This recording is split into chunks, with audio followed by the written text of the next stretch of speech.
The following is a paid program. The views and opinions expressed are those of the sponsor and do not necessarily reflect the views of radio. All right, we're actually got your legal ID playing now, so you should be starting here in about 15 seconds now, from now. All right. All right, and you guys are live. Good morning, Radio Land. I think our viewers also and our listeners on our new station 95.1. So we're 92.7, 95.1, and 1310 AM.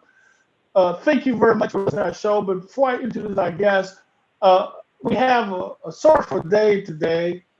Indianapolis, we had another mass casualty shooting at the FedEx.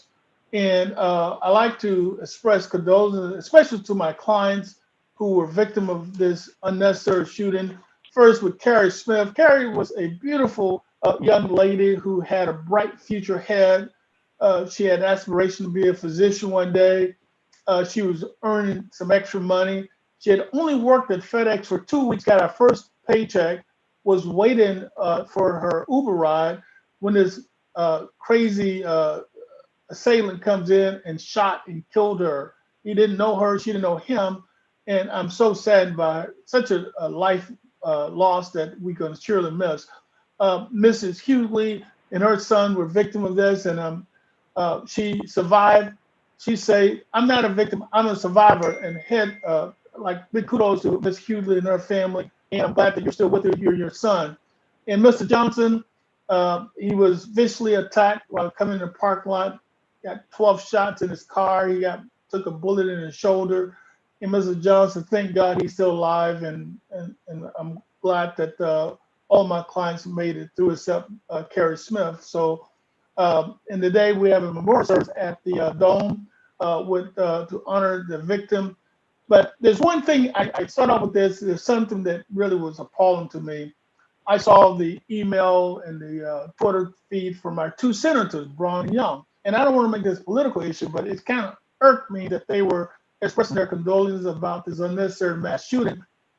Every occasion, both our senators have fought responsible guns legislation. And you can't hear me, Milton? It's better. It was static. Okay, so this whole process of the range people getting guns, we do not have federal legislation to prevent that. And so I know they try to place some blame on the local prosecutor, but the problem is that these senators have successfully fought any attempt to have a background check with people with mental disease like this young kid that had a whole arsenal of weapons. I mean, why would a crazy kid, a deranged person, be able to get these weapons? But, that's the challenge we have today. Now, today we're pleased to have our all-star panel again. Milton Grimes, one of the top trial lawyers in America, representing Rodney King. It was beginning videotape evidence that we saw displayed in the Florida trial. We have John Sweeney, one of the top trial lawyers in America, who brought down the corruption in the LA Sheriff Department that had one of the most famous video depositions in the history of deposition. And of course, our third panel is attorney Vanita Banks, who just masters in tax law, is brilliant cyber security expert. We'll just have these expert attorneys with us today. We have a host of things today that we're going to be talking about. Also, to our YouTube friends and Facebook, thank you for joining us again today. And so now we're on 3 stations: YouTube, Facebook, and so to all our viewers, thank you for joining us today. So, starting out today, where do we start? We have 3 catastrophic events going on at the same time. We have the pandemic that's almost close to 600,000 dead in America. We have mass shooting this year already. We've had 441 mass shootings in the United States already. And then we have the shooting, false arrest, beat down of black males. So we have 3 crises going on at the same time. Where do we start today? My expert panel. Well, Which issue should we start with? Yeah, I think that, you know how when a hurricane is approaching, there are outer bands of showers, and then along comes the eye of the hurricane later. I think that we're seeing the outer bands of a bigger problem in this country. I think that there is a fight for the soul of America. There is the browning of America, and then you have white supremacists who are fighting for control of a country that they perceive that belongs to them and that their forefathers founded, and it's their duty, call to duty, to protect it and snatch it back to how it was. So that is the problem. Now, how do we fix it? You know, gun legislation, you know, you run up against a stone wall with the NRA and politics and politicians in Washington. That's a tough one. Police shootings, Milton and I have been doing this for many, many years, these type of cases. I am tired of seeing people march. I'm tired of people shouting or begging for Black lives. Please stop it. Because now the police officers who were perpetrating these crimes against Black folk are saying, well, let's just weather the storm. They'll protest for a couple of weeks and it's business as usual. And that's how it's been, you know? So something has to be done. And I think it's the prosecution of police officers which will deter them. And in Los Angeles, I speak for Los Angeles, and I know that the new district attorney, Gascon, has appointed a special prosecutor, an African-American gentleman. Milton, help me with his name, I forget his name. He was the special prosecutor on Rodney King, on one of the big cases, but he is heading up a blue ribbon panel in Los Angeles to prosecute some of the police officers who they didn't prosecute under the previous DA's administration. They're looking at these cases. So a lot of things need to be done. On the pandemic issue, Nathaniel, I was reading an article about the crisis on the continent of India, and they're in a really bad way out there. They're running out of firewood to cremate people in the street. You see these fires burning, and it's all because of a lack of leadership. Well, that's what happened here with Trump. It went out of control because of a lack of leadership. Hundreds of thousands of lives could have been saved, but now you see with a competent leader, things are under control, and that's a good sign. Well, go ahead, Vanita. I'm gonna let you go. Is Vanita there? You want me to go? Yes, I am. And thank you, Nathaniel, John, and Milton. The Chauvin trial verdict last week was historic and momentous. And it was one step toward justice. It was a measure of justice for the George Floyd family. It wasn't complete justice, because justice would be that George Floyd is here with us today. We know that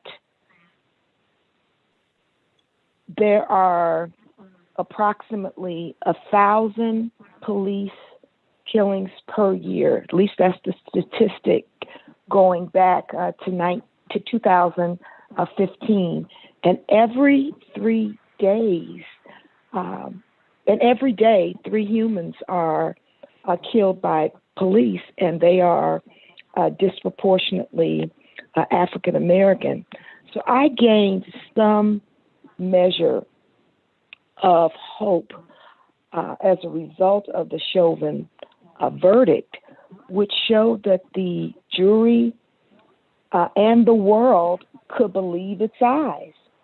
This case was being watched around the world, and the prosecution brought a brilliant, comprehensive, humanizing case through the eyes and the heart of the Black community that witnessed the killing of George Floyd, through the eyes of the 9-year-old girl who never should have witnessed a killing in her neighborhood and would be potentially traumatized for the rest of her life, through the 19-year-old, the 17-year-old, that taped the event, through the Black male elder in the community who cried on the witness stand. We saw unprecedented testimony from police officers, including the chief of police, and experts who were clear in their testimony that Chauvin's knee on George Floyd's neck caused his death. And so I have some optimism that as a result of the Chauvin trial, we are ready as a nation, and we must advocate to the U.S. Senate that we need to pass the George Floyd Justice and Policing Act, and we'll discuss the components of that legislation during our conversation today. Attorney Grimes? I have the highest hope that we will see a significant change in police behavior and all of the other racist things that are happening in our society. But I have another part of me that's a realist, and from my reading of history, from the Tulsa massacre in 1921 to the number of lynchings across this country, going back to slavery, I'm sorry to say that I see the Floyd trial as a drop in the bucket of what we have to do to right this country and get going in a direction that more Americans will benefit from the wealth and the freedom of this country. I don't see it. I don't think George Floyd trial result is going to significantly change administration and law enforcement or the way we treat it. We had a shooting occur with this young man 10 miles away from the Floyd trial. Police killed him. It was like back in the Rodney King day, folks. We saw police chiefs taken out. We saw a lot of talk about police reform. And the same thing has happened after George Floyd case. But now, Steve Bradford, a senator here from California, is facing all hell up in Sacramento because people are resisting his police reform bill. You know, there was the mayor said, we're going to take 90 million or ever how many millions from the police budget. They just gave him another billion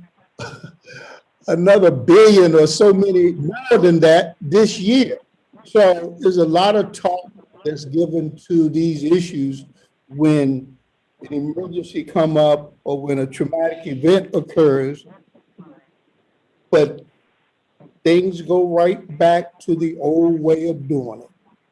And I'm afraid because when I go into court, I don't see the judge's attitude changing to support what the state of Washington Supreme Court said about the racist and the systemic racism in these courthouses and these courtrooms.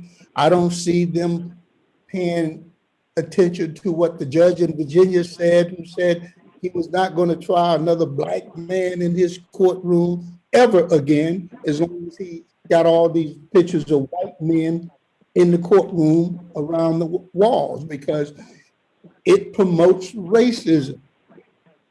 I think we got to do a surgery here that I don't know if it's possible.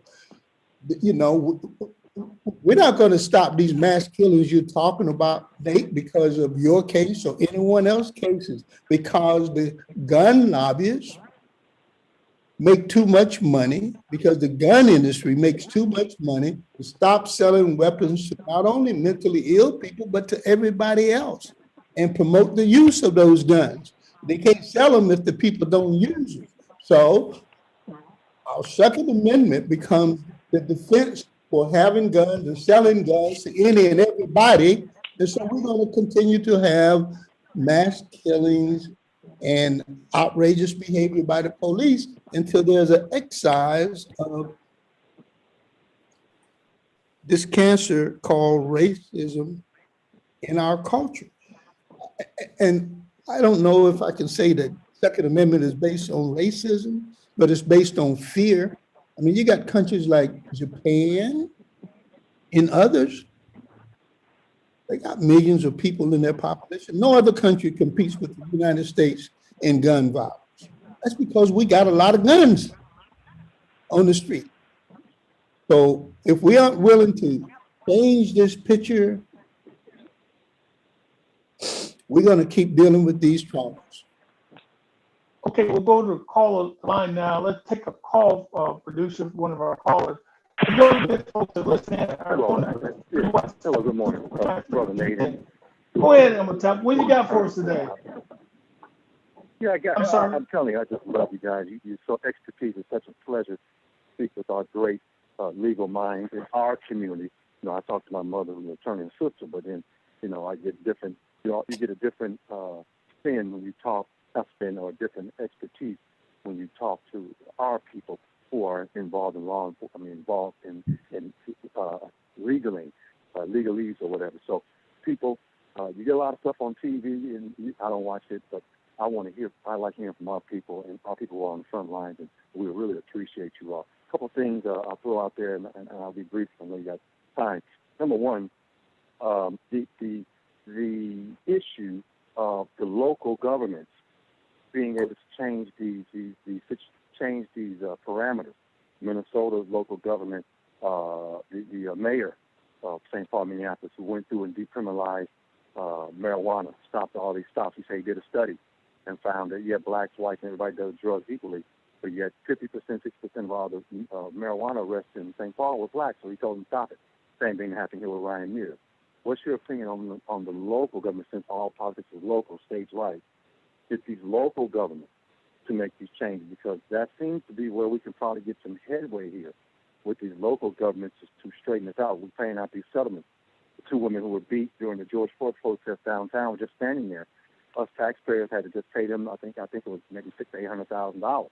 So what are the local governments are going to try, and what can we get these local governments to do? Number two, I understand why President Biden and Kamala Harris had to parrot what Tim Scott said, and I did read the subsequent comments and listen to the subsequent comments to qualify that America, which is a landmass, is not a racist country, but the racism exists in America and exists in all forms and foundations, from banking to housing to everything else.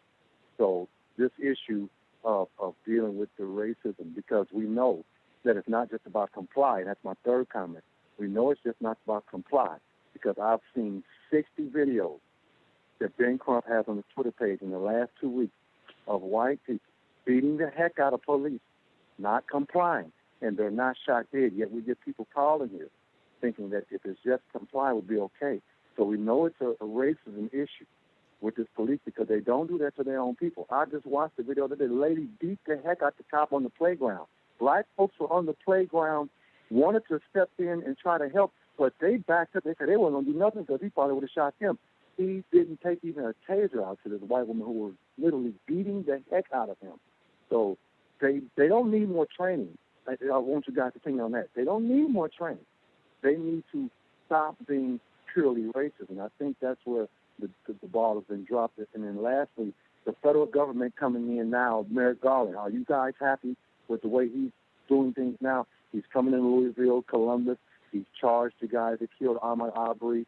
He's going other places. I think Merrick Garland has a chip on his shoulder, which I would like to see. So I know I threw a lot out there, and thanks for my call, Nate. Well, actually, last thing, let me address a couple of things you said. Locally, I need our callers to know that our local prosecutor has done a phenomenal job in terms of doing the following. One is that he quit prosecuting folks for low-level marijuana.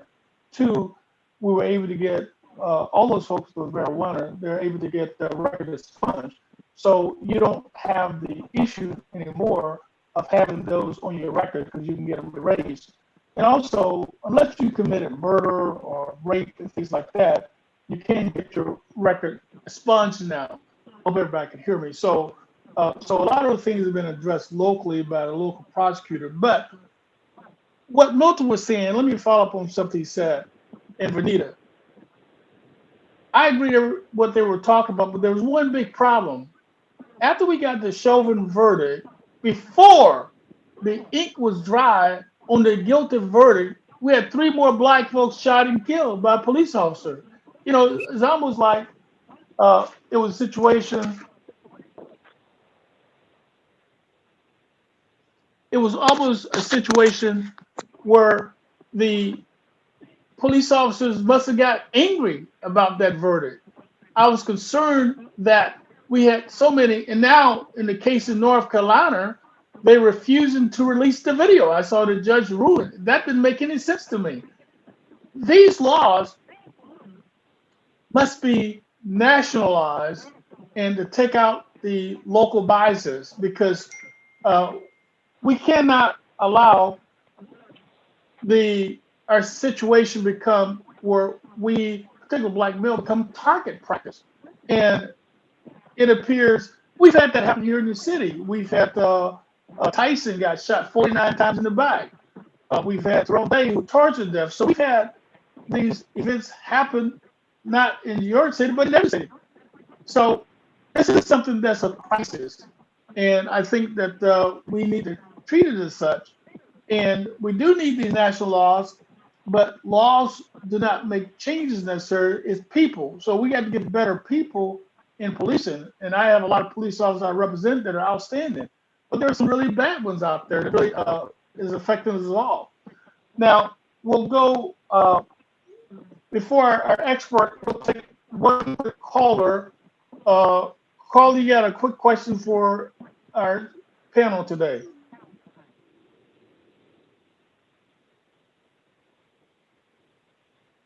Hello? Hello. Yeah, Dave, you know, this is getting really embarrassing. You know, we come on and talk about that second guy that was shot in Minnesota. Now, they had a warrant for his arrest for sticking a gun in some woman's face and ripping her bra off, trying to steal her rent money. Do you want him to do that to any of your mother or your sister? That's why they was trying to get him off the street. So I just think we're going too far with this. Well, wait a second, Larry. Hold a second. Hey, Larry, wait a second. Let's make something real clear. We have a criminal justice system in America where persons are presumed innocent until they're found guilty. So when you well, wait a second. When you start repeating stuff like that, you don't know whether or not he was guilty or not. I mean, in fact, most of the time when I've seen Newsmax.com and read the affidavit, they got the warrant cut on. He didn't come out to court. Now, this is nothing but a mess, and I don't know why y'all perpetrating this fraud on people, mate. I think it's I can fraud because why? Because you got our men running around in fear. You're alienating black men all over this country who are trying to make a living at their jobs every time they come into work because some fear. Hold on. I understand. I understand the caller's point, but this is the law. What I'm about to recite.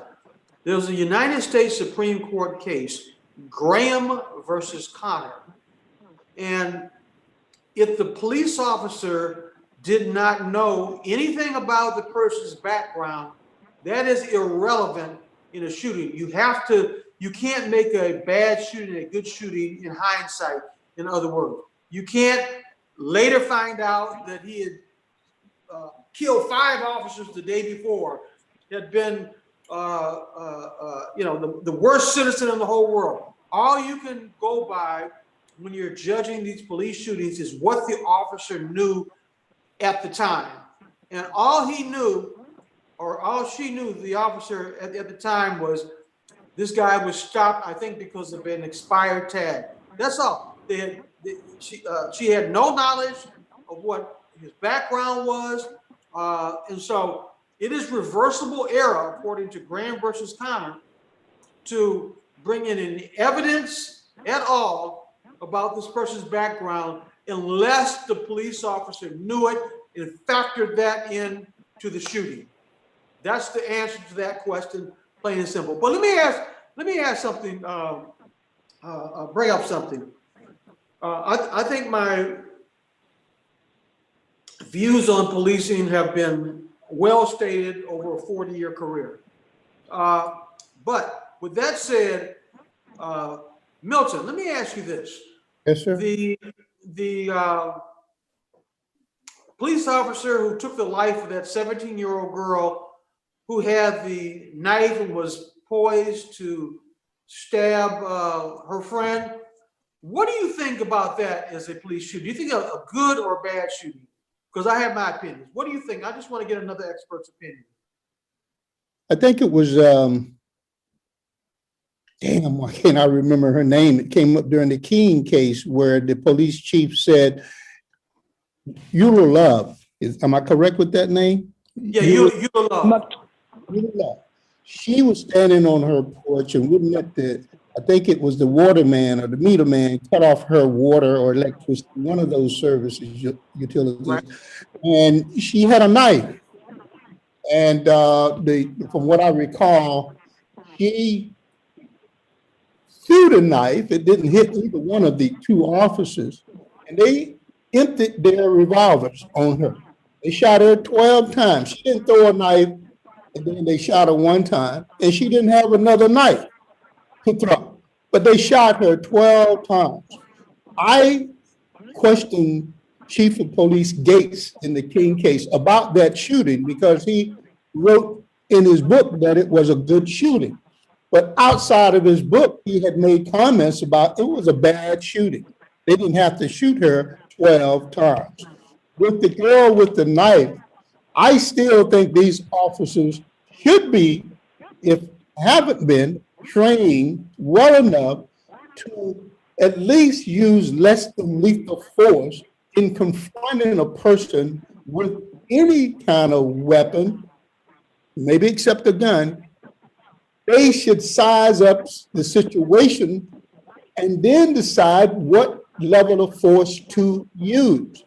A lady with a knife, or anybody with a knife, unless they're in a throwing position or some type of position to bring about immediate threat, I don't think they should be allowed to shoot. Okay. Well, wait a second. Let me tell you something, John. I saw that very carefully, and here's my take on it. There's three things that are important about it. Number one, when the officer saw the 16-year-old teenager confront the other girl with a knife, he was less than 4 long steps away from her. So the first thing he could have done was to chase her and grab the knife and disarm her. There was enough time for. See, it takes no more time to take a gun out to shoot somebody than to take 3 steps to grab the person. The second thing is the 16-year-old with the knife would have, the way that she was flailing will likely cause severe injury, but not necessarily death. So he said that she was going to kill somebody, but in order to kill somebody with a knife, it's a different process. In other words, if you tried to kill somebody with a knife, you get lucky by flailing, but that's not the way you attack somebody with a knife that you're trying to kill them. You would injure them. It's a different mechanism. I don't want to discuss that on the station. The third thing is that there was a third alternative, like a taser. Why did he use a taser? So he had 2 separate methods to disarm this 16-year-old, but he chose the 4th method, which is deadly force. He shoots her 4 times in the back. And I was concerned about that. And a lot of the police officer said that that was a justifiable shooting, I was troubled by that because I thought that there was less lethal alternative. And so you probably trained. And the question is, would he have shot and killed her if she was a young white girl? And we see time and time again, they don't do that. I'm troubled by that shooting, quite frankly, that they shot this 16-year-old in the back 4 times. And I saw the circumstances, I analyzed it, and perception reaction time. How long would it have taken him to grab her from behind and disarm her? It would not have taken him any more time to do that than to shoot and kill her. And that's what I was troubled by this whole event, quite frankly. And I'm not justifying the 16-year-old misconduct. I'm just saying there was other alternatives that was available that would have resulted in less than deadly force usage. I think that this officer will never get prosecuted. I think that as to the Eula Love shooting, which happened in Los Angeles in '69 or '70, and that was Johnny Cochran's case, and they lost that case. That's apples and oranges. Eula Love was on a porch. She threw a knife, and they shot and killed her. I think it was excessive force because no one's life was threatened after she threw the knife. In this case, the film that I saw and that the nation saw, this woman who was shot, young girl who was shot, had the knife and she was rearing back her arm, ready to thrust it into the body of the potential victim. And it was a very fluid situation. You had to make a very, very quick reaction or decision. And do you decide to try to disarm in hand-to-hand combat a woman and take the risk of her turning the knife on you at close range and killing you? A taser, I mean, when someone is used in deadly force against someone else, which is a knife, I don't think that less than lethal force is warranted to stop someone else from being killed. I think that it's unfortunate. We won't go into all the possible reasons this young lady had a knife and was about to stab someone, maybe kill someone. It's unfortunate. She was only 16 or 17 years old. It's a horrible thing. But that shooting should not be lumped in with all the other shootings, in my opinion. I've done this for a long time. All the other shootings that we've seen recently perpetrated against Black folk. Well, that's true because she's in the commission of a felony. In most of the cases that we've seen with black males, they've been unarmed black males. Even the lieutenant they tried to kill in Virginia, he was unarmed.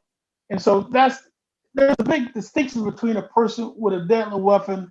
And so my issue dealt with these unarmed shootings. Go ahead, Milton. Yeah, you set me up on that one, John, so I got to follow through with what my feelings are about this young lady with a knife.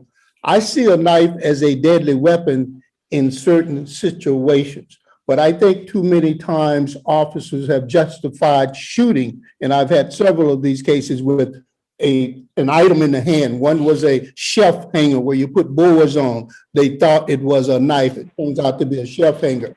I do not justify the shooting of a human being with your anticipated fear of danger necessarily just because they got that weapon in their hand. I think that more should be required than possession of a knife or any other weapon unless it's a firearm. You got too many other ways of disarming or subduing a person than killing them. And I think a life is too valuable to just say, well, they had this deadly weapon and they could have. I know you talk about shooting has to be center mass, but damn, if you're only 4 or 5 feet away, if you miss somebody's leg or lower body, you shouldn't have a effing gun. I think that the police have the responsibility to preserve life, not to justify I thoroughly agree. In fear for their life all the time. So just putting a knife in her hand and the potential of her stabbing someone or killing someone, I can't stop there, man.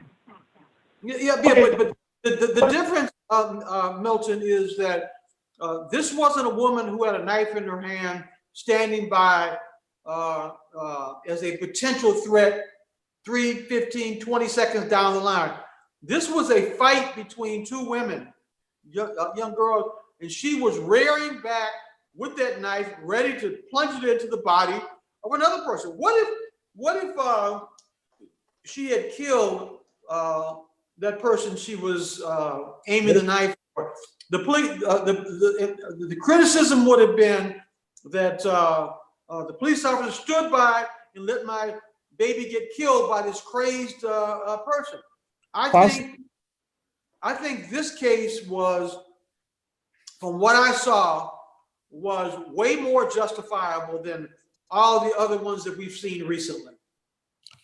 I'm saying that the use of less than lethal has to be looked at and not discarded because there may have been a danger there. Why didn't he use the taser?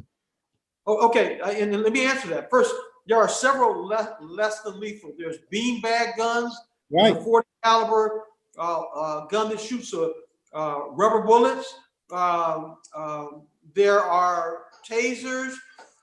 This was a very situation where the officer comes in and she sees this, or he sees this fight, whoever the officer was, and they have to react very quickly because the person pulls out a knife and is going after another person and would have stabbed that person but for being shot, from what I saw. Okay, hold on a second. Let's take a caller that will chime in on this. Okay, producer, let's take one quick caller. Hey. Yes, go ahead. Hey, how's it going? Hey, I got 2 quick points. You're talking about a 16-year-old. I blame the black community on that. She was protecting herself from 2 grown women. No one's talking about that. A 16-year-old, 2 grown women, 26 and I think 28, come to fight a 16-year-old woman. The black community got her killed because did nobody stop it.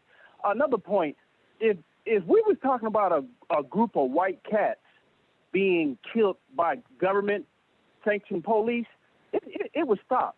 I don't see a group of, say for instance, I wouldn't see a group of white cats come together and talk about death and watch the kittens get murdered. It would stop overnight. So why can't black intelligent people like you get together and stop this? Because I'm pretty sure it's not happening to your kids. It's only happening to us on the streets. And we talk about murder like it's on TV. It's so disgusting. Thank you. Well, the caller made a point, but I can't blame the black community for what happened. It's a situation. It was in that moment in time that 5 or 6 people involved in that incident. And so you can't blame a whole community for what happened to the teenager or the shooting. I just think that's misplaced. I believe that our litigation experts have discussed all the issues associated with that tragedy, the recent tragedy in Columbus, Ohio, that led to the death of Ma'Khia Bryant. And with respect to how we stop it, I think it starts with police convictions and prison time. And I think that as we, with the Chauvin case, see police, one, being convicted, we saw what is abusive behavior for the 9 minutes and almost 30 seconds that we witnessed it around the world. And we know that the Chauvin sentencing has been pushed back to June 25th, and that he was convicted on all 3 counts. And those counts collectively equals 75 years as a potential sentence. We know that he will not serve, I don't believe, anywhere close to that amount of time, but I'm interested from a sentencing perspective, Nate and John and Milton, what do you think, given the sentencing guidelines and the mitigating and aggregating factors, what do you think Chauvin, how much time he'll be sentenced to? Well, let me just say, Vanita, that the sentencing factors, guidelines, laws are so different from state to state. I don't think any lawyer who doesn't practice in Minnesota can give you a real accurate answer. Would you agree with that, Milton? Because I can give a comparative answer with the taking of a human life. And the taking of a human life, unless there's some extraordinary circumstances on comparison with other states, you're looking at least a double-digit sentence. I mean, for manslaughter in California, the sentence goes from 3, 6, and 11 years for the average citizen. 3, 6, and 11. If you use a gun or a weapon, then you're going to be added on 5 or 10 more years. But just to give you a comparative census, and I agree with John that it's hard because we don't have a nationalized census. But I just saw a cop out here in California intentionally shoot a woman beside the head and blind her in both eyes and lied about the reason for the shooting and go to trial and was facing a minimum of 3 years, and the jury was hung 10-2 because 2 jurors refused to convict him, even in spite of the dash cam showing he was lying about why he shot this person, and the prosecutor prosecuted. In a way, it ended up with him getting 6 months community service and a misdemeanor in a plea. So you got a variation of sentencing. You're right about that, John, but you also have, I don't like the idea of putting people in prison for life. I'm sort of maybe to the liberal side of sentencing. I think our sentencing laws are archaic and draconian, but this man took a human being's life over 9 minutes and 26 seconds. It wasn't a in the moment reactionary self-defense killing. This was a unmitigated malicious killing of a human being. So our society say you should be punished. And it seemed as though he should definitely be in that manslaughter range of sentencing. And he should accept it just because he was a police officer. Here's a way that you can predict it. And I'll take this caller next. Here's the way you can predict it. Right now, all these court records are public record. You can actually go into the database of the judge now and look at what he's done historically with all of the prior sentences he's done. So you can actually look at what he's done in the past. We can put the litigation docket on our litigation database. And so we can look at Nate? Pardon? The police officers? No, the judge. The judges. I can take the judge's name and look at his sentences that he's done. We have the litigation docket in our database, and we can look at the last 25 people that he sentenced for murder, manslaughter, and all that stuff, and look at what he's done historically. And then, so if you're doing a trial, you say, oh, you had 25 people, and 19 of those you gave 20 years or more. In other words, I think that's a predictor. Now let's take a caller real quickly, and then we'll come back. Okay, producer. That's a reference when you're dealing with a police officer sentencing, Nate. That's my problem, though. She asked, what should he get? And I'm saying that's the range of sentencing I see for manslaughter. But a police officer is going to be the exception to that, usually. Okay. Good morning, everybody. Go ahead, caller. Nate, did you comment on the security guard that was acquitted this week for the killing of the girl out there on the east in the apartment complex? Anybody hear me? I apologize. That wasn't a case that my law firm did, and I didn't follow the case. So what happened?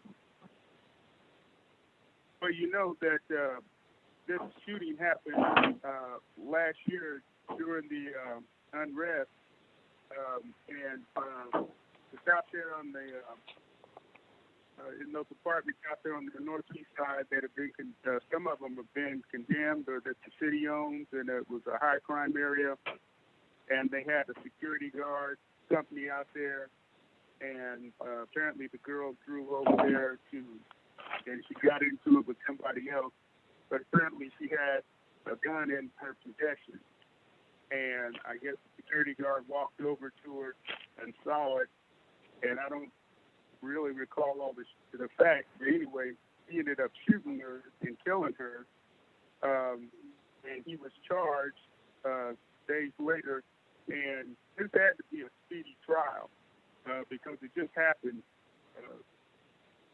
last year, last summer, whatever. But anyway, he was acquitted this week, and I was just, I thought you might have read that story because it was a black security guard and a young black female, and he was charged with murder, and he was acquitted. And I just wanted to, since we're talking about, authoritative killings and stuff like that, I just didn't know if you had any opinion on it or what. I apologize, Pierre. I didn't follow the case. I did see, I was looking at it, that lawyer who defended her used to work for me, Mark Lopez, and when he worked for me, I never lost, when I did criminal cases, I won every one of them. So that defense guy, he had a very good defense lawyer that was well trained, but I looked at the article, what they were saying is that he used a self-defense argument. I don't know what were the circumstances of how that came to existence. But in general, here's the law. It's very simple in our state. A defense of a third person, you can use deadly force if that person's life or someone else's life is in imminent danger or harm. So the jury would get an instruction, and so he would simply say that, in my mind, she's going to shoot and kill somebody, so it's a self-defense argument. And, without knowing the actual witnesses that were presented, the forensic evidence, I can't really give an intelligent assessment on the case. Okay. And now they're suing the city because the city owns some of the apartments out there. How do you think the personal justice will go? Who's suing the city? No, you say the dead girl's parents are suing the city? Yes, because those That's what you said? Part of those apartments are owned by the city. Well, that's going to be a tough case too, because the reason it's a tough case is that the city has immunity on the 11th Amendment, and so that's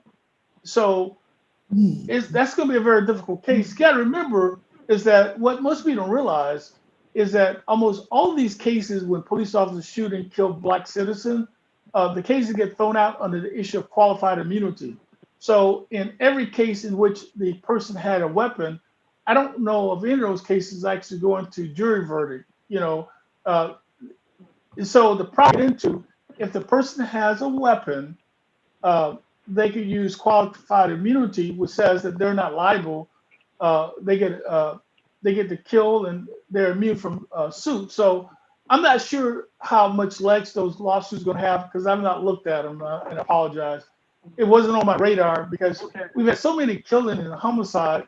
It's like a daily deluxe. I mean, we used to have 40, 50 murders a year. Now we have 300 or 400. So it's hard to keep track of them anymore, Pierre. You know what I mean? Every day I wake up, somebody getting shot and killed. So you can't track them all anymore. You know what I'm saying? Yeah. Thank you.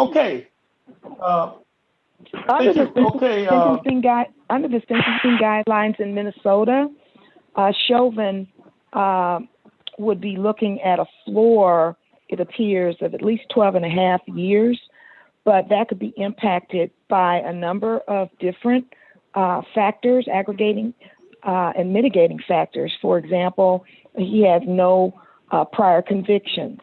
An aggregating factor would be that the crime occurred in front of children. And then third, the remorse that he may or may not have demonstrated. And we haven't seen any demonstration of remorse over the 3-week trial. Well, I think they said, and correct me if I'm wrong, he's had a number of other sightings for misconduct and bad conduct that would probably be aggravating factors on his case. I just don't know enough about him to debate whether or not the mitigating factors outweigh the aggravating factors. It's a balancing thing. Even one aggravating factor may overcome 10 mitigating factors. What other aggravating factors? What other mitigating factors? It's a balancing situation. I need to say to our expert panel, we have a bunch of callers, but my producers say that we're out of time now. So what I'll do is that we will continue this discussion next Saturday, because I see we got a lot of callers and a lot of interest in the subject matter. We got 3 crises. Special thanks to our expert panel, special thanks to our callers. And I'd like to thank each and one of you that joined us on YouTube, Facebook. Continue to support us, sign in. Thank you, and we'll talk to you again next Saturday. Have a good weekend. Bye. I'll see you. I see you, Sweeney. Absolutely.